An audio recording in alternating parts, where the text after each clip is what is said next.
looking like a British town. It more looks like a slum from Slumdog Millionaire. And then, when the lights go down, this is when the town comes to life. Like the wild plains of Africa. That is when the wilderness, all the wild animals creep out of their crevices to find their mates. That's right.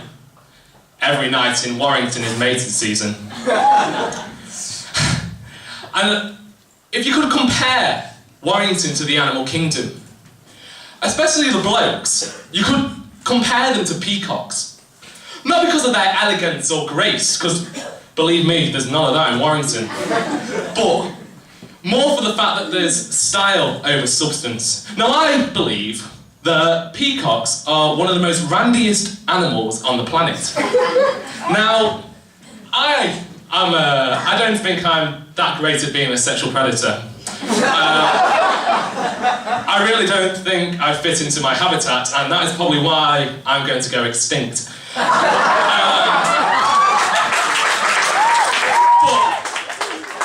I'm the complete opposite to this. If anything, I could be compared to a penguin. So I'm in a club, doing my best to find a girl. I waddle over, ask for a drink, but then some fucking peacock comes and puts his fucking tail feathers up.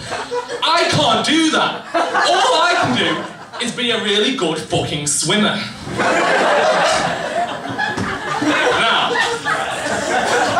Now,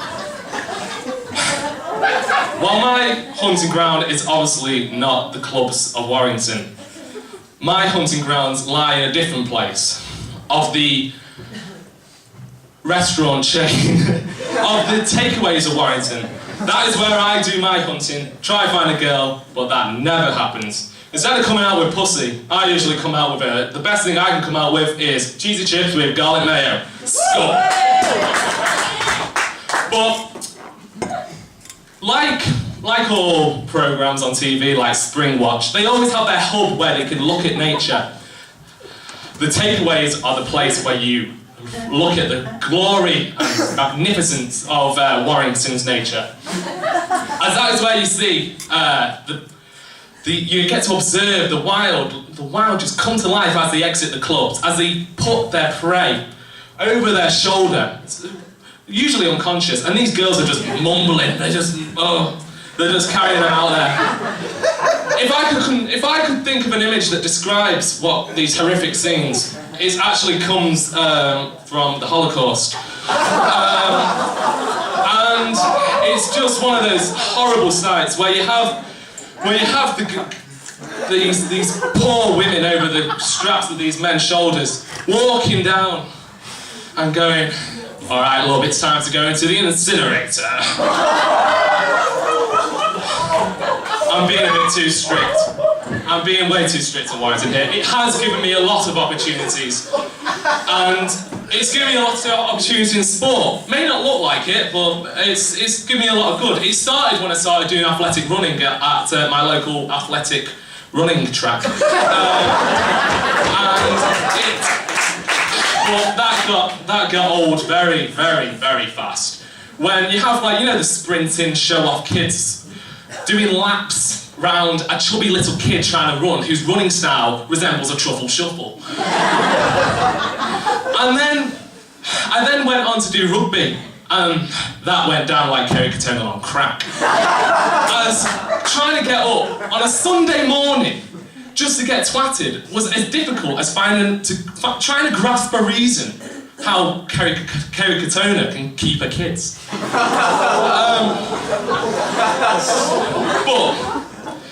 I have found my sporting passion, and that's swimming, of all things. And I've kept up with that to this day.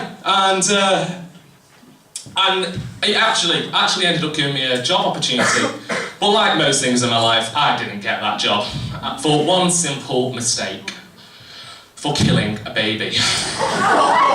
Now, all right, love, do not phone the police, because you haven't found where I've hid the body. I'm only joking. This is actually when I was doing my training for my lifeguarding. where I magically, I don't know how, it's in my style, I made up a new type of CPR. And I was told after the exam that I made up a type of CPR. If I tried it on a real baby, I would have crushed its lungs and ribs. Great success there, and an instant fail. On the subject matter of life and death, I want to go into a very, very dark time in my life where I nearly died. Thank you for being so compassionate. Now, back in my hometown of Warrington, I have a house. Thank you.